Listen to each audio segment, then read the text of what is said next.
Morning बच्चों, आज अपन lesson number 3 से पढ़ेंगे पर परागण की विधियाँ। तो पर परागण होता है क्या है? सबसे पहले मैंने बताया भी था स्वपरागण और परपरागण के बारे में आपको, ठीक है। तो पर परागण क्या होता है?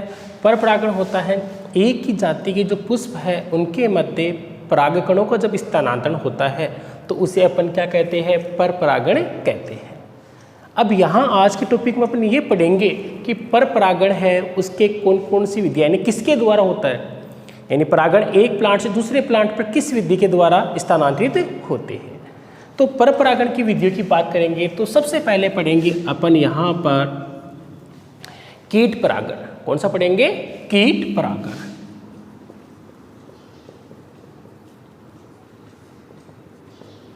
ठीक है। तो कीट परागण क्या होता है? जब पराग कणों का स्थानांतरण, जब पराग कणों का स्थानांतरण किसके द्वारा होता है? कीटों के द्वारा होता है। जब पराग कणों का स्थानांतरण कीटों के द्वारा होता है तो उसे अपन क्या कहते हैं? कीट परागण कहते हैं। जब पराग कणों का स्थानांतरण कीटों के द्वारा होता है तो उसे अपन क्या कहते हैं? कीट परागण कहते हैं। ठीक है। अर्थात एक दो पादप है एक ही जाति के, उसमें जो परागण की क्रिया है वो किसके द्वारा हो? कीट के द्वारा हो तो उसे अपन क्या कहते हैं? कीट परागण कहते हैं। अब कीट परागण जिन पादपों में होता है उनके पराग कणों की क्या विशेषता होती है? ठीक है। एक तो परागकण है वो क्या होते हैं? असंख्य होते हैं, यानी बहुत सारी संख्या के अंदर पाए जाते हैं, और चिपचिपे होते हैं। ठीक है। असंख्य होते हैं, चिपचिपे होते हैं और खुरदरे होते हैं। अब चिपचिपे खुरदरे होंगे तो कीट से चिपक जाएंगे आसानी से, और कौन सी क्रिया हो जाएगी? पर परागण की क्रिया आसानी से हो जाती है। ठीक है। तो अगर आपसे एग्जाम्पल पूछे तो कौन सा हो जाएगा? कैप्सेला। तो दोबारा देख लीजिए, जब पराग कणों का स्थानांतरण किसके द्वारा होता है? कीटों के द्वारा होता है तो उसे अपन क्या कहते हैं? कीट परागण कहते हैं। और इन परागकणों की क्या विशेषता होती है? संख्या में अनेक होते हैं, असंख्य होते हैं, चिपचिपे होते हैं, खुरदरे होते हैं, जिसके कारण कीट की सतह से चिपक जाते हैं आसानी से और स्थानांतरित हो जाते हैं। इसे अपन क्या बोलते हैं? कीट परागण कहते हैं। ठीक है। अब नेक्स्ट है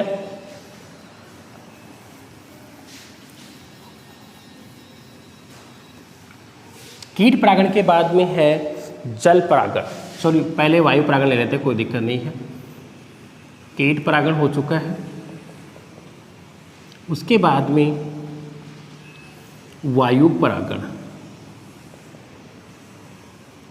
सेम वही परिभाषा होगी। जब पराग कणों का स्थानांतरण किसके द्वारा होता है? वायु के द्वारा होता है तो उसे अपन क्या कहते हैं? वायु परागण कहते हैं। ठीक है। जब पराग कणों का स्थानांतरण किसके द्वारा होता है? वायु द्वारा। अब इसके पराग कणों की क्या विशेषता है? पराग कणों की विशेषता की बात करते हो तो संख्या में क्या होते हैं? अधिक होते हैं। ठीक है। और इनमें जो प्लांट होते हैं उन पादपों की वर्तिका या वर्तिकाग्र रोमिल होते हैं। कौन से होते हैं? रोमिल। तो इन परागकणों की संख्या अधिक होती है और इनके अंदर वर्तिका ये क्या होती है? रोमिल होती है। ठीक है। तो यहाँ परिभाषा क्या होगी? जब पराग कणों का स्थानांतरण किसके द्वारा होता है? वायु द्वारा होता है तो उसे क्या कहते हैं? वायु परागण। इसमें पराग कणों की संख्या है वर्तिका संख्या अधिक होती है और वर्तिकाग्र क्या होते हैं? रोमिल होते हैं, जिसके कारण आसानी से जैसे ही वायु आती है तो दूसरे प्लांट पर चिपक जाते हैं। जैसे मक्का है, उसमें कौन सी क्रिया पाई जाती है? वायु परागण है। ठीक है।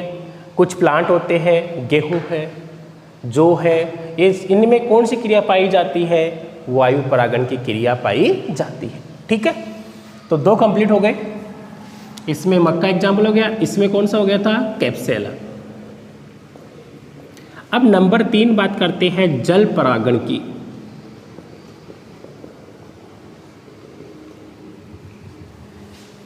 सेम वही परिभाषा बतानी है आपको। जब पराग कणों का स्थानांतरण किसके द्वारा होता है, जल के द्वारा होता है, तो उसे अपन क्या कहते हैं, जल परागण कहते हैं।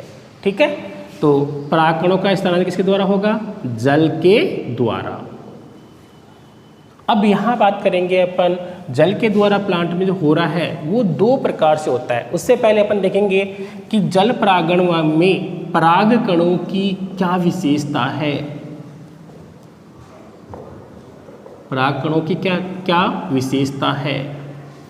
ठीक है, तो पराग कणों की क्या विशेषता रहेगी, ये परागकण क्या होते हैं, उनके ऊपर श्लेष्मा हल्के मोम युक्त बोल सकते हो। ये परागकण क्या होते हैं, हल्के मोम युक्त होते हैं। ठीक है, तो जो जलीय परागण होते हैं उनमें परागकण हल्के होते हैं और क्या होते हैं, मोम युक्त पाए जाते हैं। अब ये जो जल परागण है वो 2 प्रकार का होता है। एक तो होता है अधिजल परागण, एक होता है अधोजल परागण। ठीक है, अर्थात जो परागण की क्रिया है जल के द्वारा वो 2 प्रकार से होती है, अधिजल परागण, दूसरी कौन सी होती है, अधोजल परागण। तो अधिजल परागण और अधोजल परागण क्या होता है, अधि यहाँ ध्यान रखना जल की सतह के ऊपर, जल की सतह के ऊपर, और यहाँ ध्यान रखना अधो जल की सतह के नीचे। ठीक है, तो यहाँ देखना, जैसे मान लीजिए अपन बात करें ये जल है, ठीक है, और इसमें जल की सतह के ऊपर यहाँ कौन सी क्रिया होती है, जैसे मान लीजिए 2 प्लांट है, जलीय प्लांट है, और यहाँ जल की सतह के ऊपर इसमें पराग कणों का क्या होता है, स्थानांतरण होता है, तो उसे अपन क्या कहते हैं, अधिजल परागण। क्या परिभाषा होगी, जब पराग कणों का स्थानांतरण, ठीक है, जल की सतह के ऊपर होता है तो उसे अपन क्या बोलते हैं, अधिजल परागण कहते हैं। जैसे आपसे एग्जाम्पल पूछे तो वेलिस्नेरिया, वेलिस्नेरिया है, उसमें जो परागण की क्रिया है वो कहाँ होती है, जल की सतह के ऊपर होती है। ठीक है, तो प्लांट ये जलीय है और यहाँ पर जो परागण की क्रिया है वो जल की सतह के ऊपर होती है। जैसे मान लो पुष्प यहाँ है तो दोनों के अंदर इस प्रकार से परागण जल के द्वारा चले आते हैं और यहाँ कौन सी क्रिया हो जाती है, परागण की क्रिया हो जाती है, तो उसे क्या कहते हैं, अधिजल परागण। ठीक है, दूसरा कौन सा है, अधोजल परागण। तो यदि परागण की क्रिया कहाँ संपन्न होती है, जल की सतह के अंदर, यानी जल के अंदर की तरफ कौन सी क्रिया हो, परागण की क्रिया हो, तो उसे अपन क्या कह देते हैं, अधोजल परागण। जैसे जोस्टेरा, एग्जाम्पल पूछे आपको तो जोस्टेरा।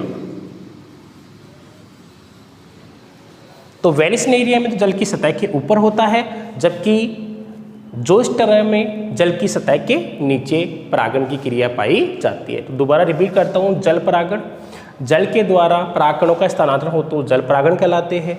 फिर परागकणों की क्या विशेषता होती है, हल्के और मोमयुक्त होते हैं। अधिजल परागण, दूसरा कौन सा होता है, अधोजल परागण। अधिजल परागण है जल की सतह के ऊपर, जबकि अधोजल परागण में क्या है, जल की सतह के नीचे परागण की क्रिया होती है।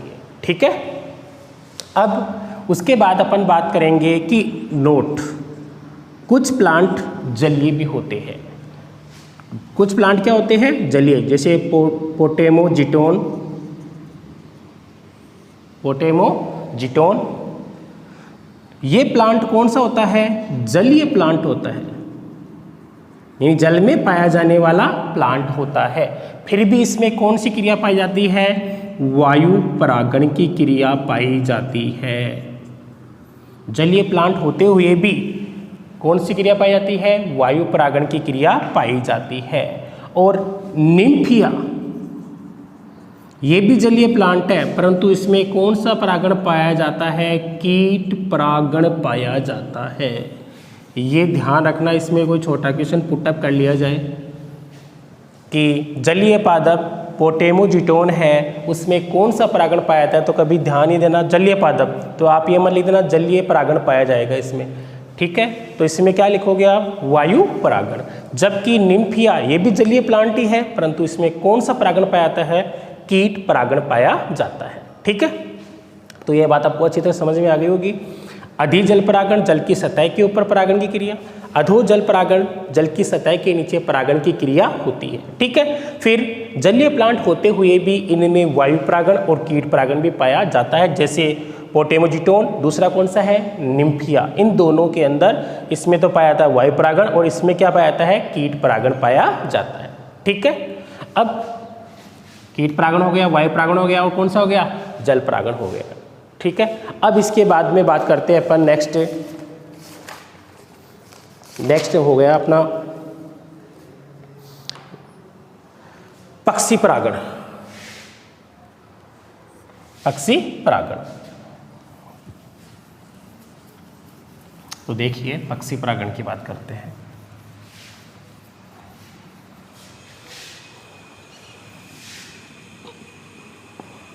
पक्षी परागण, अब परिभाषा सेम ही होगी।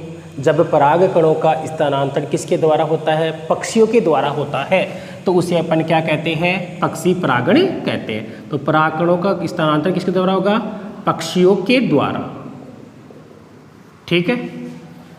अब ये जो पक्षी परागण होता है, उनके पुष्प होते हैं, उनकी विशेषता होती है, या तो पुष्प नलिकाकार होते हैं या कुंभाकार होते हैं, यानी घड़े आकृति का, या नलिकाकार, इस प्रकार से नली के समान पुष्प पाए जाएंगे, ठीक है।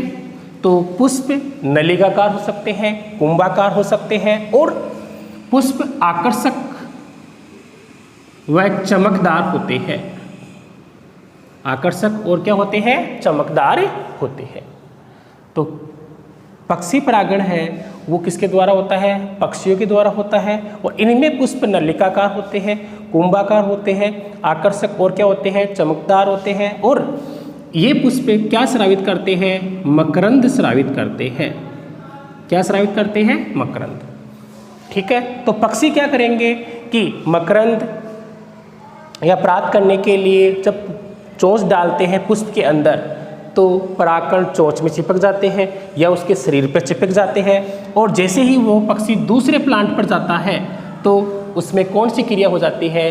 परागण की क्रिया हो जाती है, जिसे अपन क्या कहते हैं? पक्षी के द्वारा परागण क्रिया कहते हैं, ठीक है।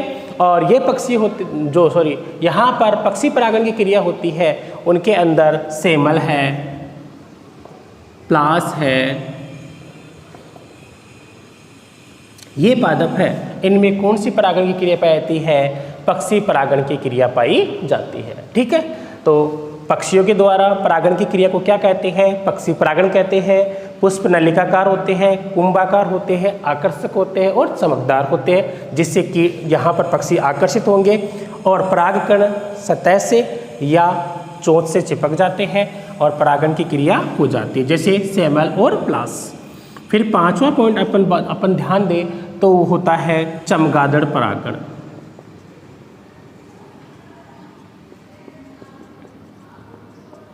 अब सीधी सी परिभाषा क्या लिखोगे? जब पराग कणों का स्थानांतरण किसके द्वारा होता है? चमगादड़ के द्वारा होता है, तो उसे चमगादड़ परागण कहते हैं। जब पराग कणों का स्थानांतरण किसके द्वारा होता है? चमगादड़। अब इन पुष्पों की क्या विशेषता होती है? ये पुष्प है रात्रि में खिलते हैं, पुष्प रात्रि में खिलते हैं, और ये मकरंद स्रावित करते हैं। रात्रि के अंदर खिलते हैं और क्या करते हैं? मकरंद स्रावित करते हैं। तो इनके अंदर चमगादड़ के द्वारा कौन सी क्रिया हो जाती है? परागण की क्रिया हो जाती है। आप जानते हो चमगादड़ है वो कौन सा प्राणी है? रात्रिचर प्राणी होता है। कौन सा होता है? रात्रिचर प्राणी होता है। तो ये पुष्प रात्रि में खिलते हैं, मकरंद स्रावित करते हैं, तो चमगादड़ के द्वारा परागण की क्रिया हो जाती है।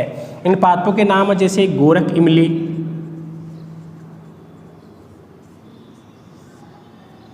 ठीक है, और कदम है, कचनार है।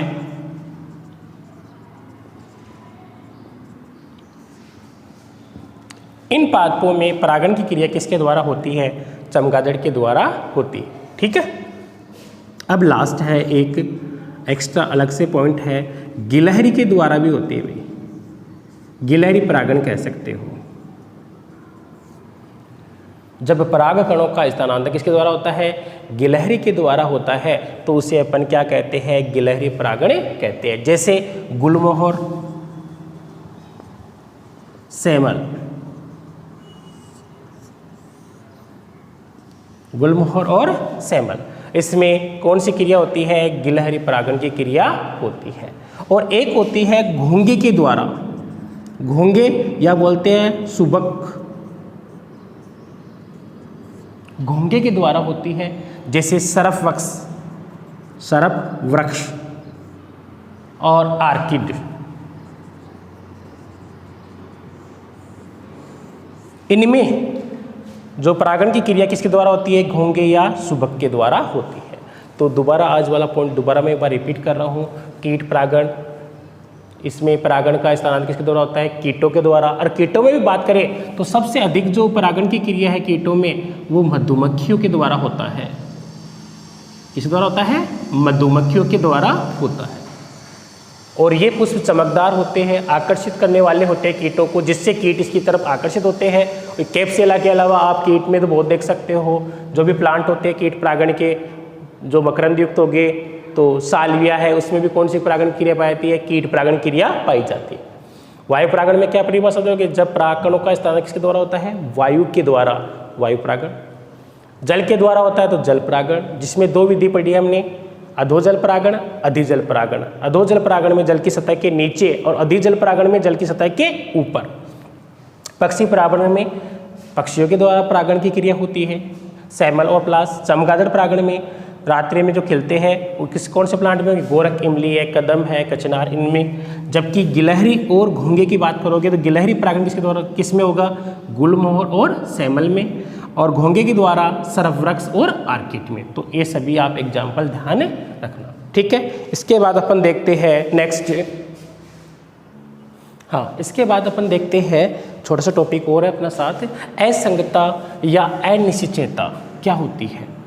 पहले चैप्टर में पढ़ा था आपने एगेमोस्पर्मी, अनिषेक बीजता, ध्यान रखना वो था अनिषेक बीजता, जबकि ये क्या है? असंगता।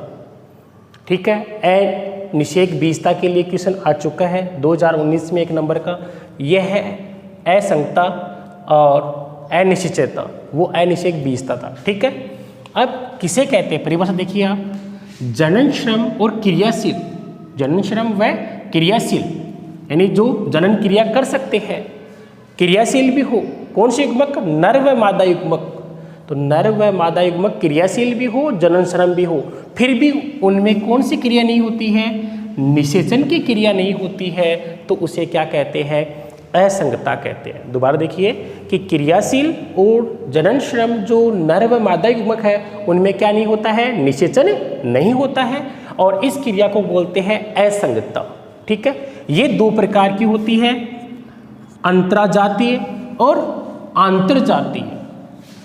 अंतराजातीय और आंतरजातीय दोनों में डिफरेंस देखना।